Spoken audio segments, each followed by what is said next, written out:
Hey, Zippo. Mr. Hambone. Here's that Squire. Give you a little closer up shot. Don't have much daylight left. It's 8 minutes after 9. When I first got it, it had a big green 9 horsepower in it and a hacked up 725 hood. Simplicities contracted with Montgomery Ward to sell their tractors through their catalog, and they had some other dealings as well. But hanging off the back, it's called a stinger weight. That's the long cylindrical part of the weight, and then the ring that goes around it, everybody calls it a donut. It acts as a counterbalance. You got the rear implement lift and the mid lift, which is operating the front blade. So when you move this lever, it pivots in the center on that rock shaft, as you can see, up and down, and the weight up and down. And those weights that I've got on there right now just about perfectly balance that blade, less probably about 10 pounds of pulling force. So it keeps the blade on the ground when you want it to, when you want it to stay on the ground. This one's kind of an oddity, and the reason, the hole in the hood, it looks like a machined hole for the gas can. There's the gas can, and there's a T welded to the top of the gas cap. I've not seen any other Squires with the hole in the hood. In 1964, they changed their body style and started with the holes in the hoods. But trying to think here. I was talking about the 9-horse engine. The guy had enough sense to remove the original Garden Mark Squire hood and pack up an old 725 hood, which I was grateful for, because when I got an engine that would fit underneath the hood, I was happy to get the Squire hood back on it. An option with these is that front Cyclops headlight. They are a guide lamp. They're stamped guide in the back, just like a Harley, like the Fat Boys or the FLHs, the baggers, would have the driving lights and the headlight. Well, same thing, only painted black and not chrome. So I'll show you here. I don't know if you'll be able to read it or not. We'll see if we can get it to focus. Well, you have to take my word for it. Right here, it says Guide USA, right there. Chrome trim ring, as a matter of fact, is off of a Harley, and the 2 headlights that I've got on my 64 Landlord came off of a 1970s Harley Davidson. These lights here, they were driving lights, and they even had the hoods on them, but they were pitted, but teeny tiny little pits. And well, I don't know what this is on the radio. Hang on a second.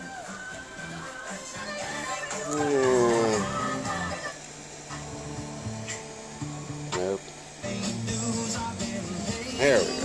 Okay, Cat Stevens. These headlights, they say right here, you can read maybe, where it says Guide. Well, my phone doesn't focus worth crap. Anyway, this guide lamp here. I already had dividers on it with little Harley Eagles on there. One of them popped off, and I couldn't find it, so I just popped the other one off. But those are Harley lights. They were all pitted, and all I did was took some 4/0 steel wool and just carefully went around the lights for a while, and that pulled all the rust off, and you can't even see the pits.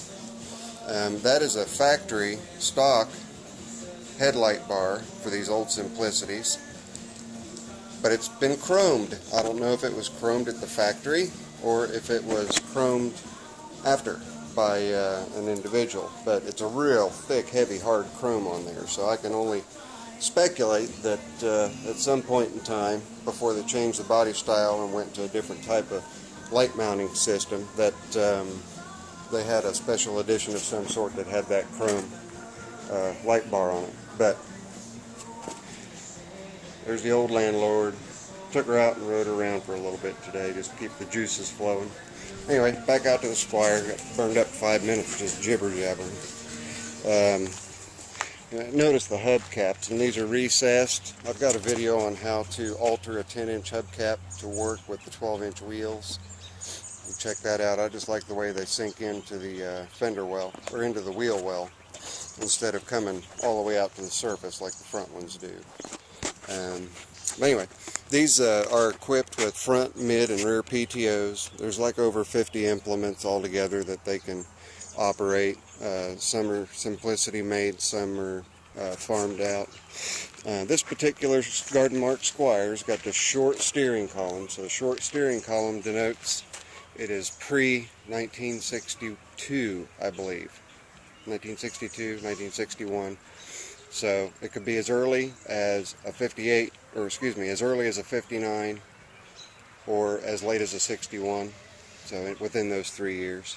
The seat actually came off of a Alice Chalmers B10, but it works for me. Let's show you guys. I mounted a switch. This isn't a stock light, but that's where they mount. I mounted a switch to them so it's getting dark out. You guys can see here.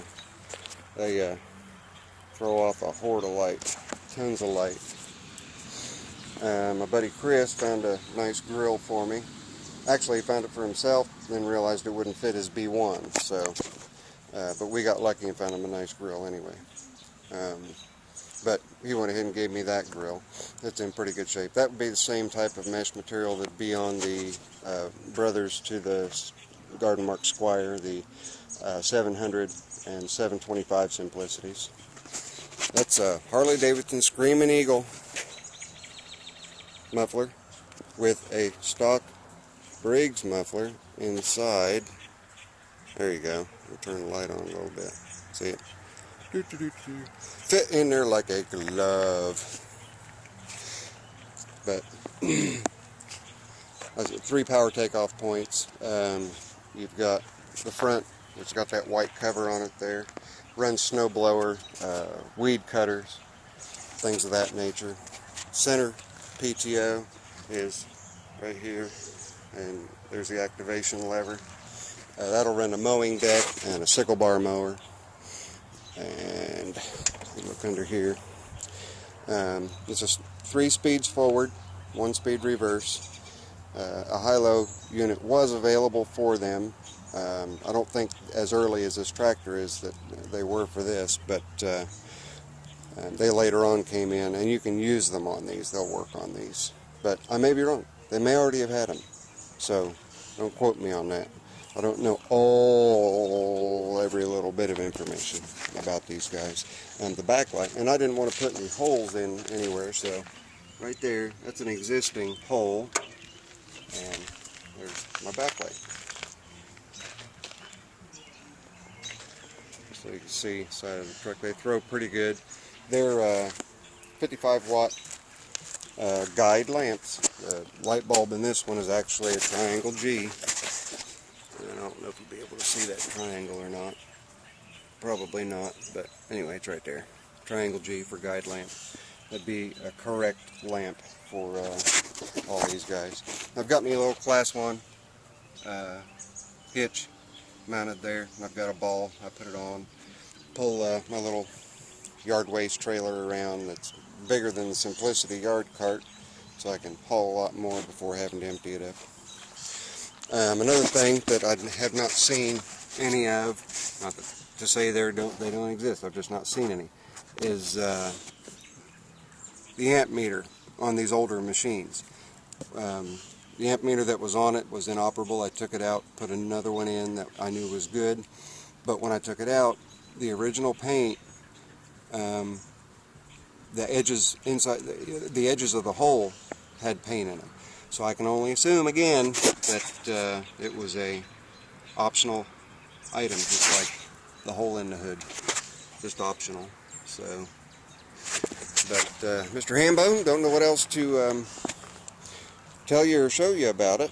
It's got a replacement Briggs Gold 8-horse engine in it. I call her Old Smoky because when it first starts up, she blows a little bit of smoke. I'll start her up here for you. Make sure we're neutral. I have to turn the gas on first. Nimrod. Okay, let's try it again. There we go.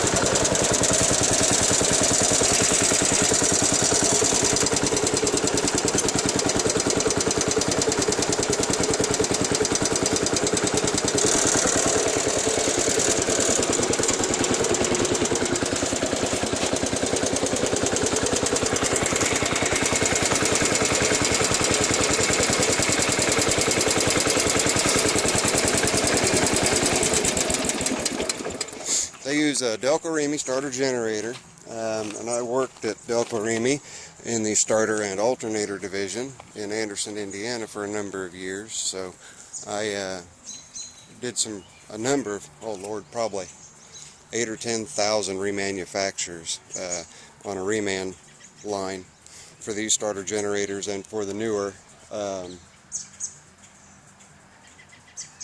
pinion starters. Pinion and ring gear starters. What else to say? I really don't know. I'm up to 11 and a half minutes almost here. Hambone, this one's for you, buddy. Let me know what you think. I'll holler at all you guys later. Zippo, I'm out.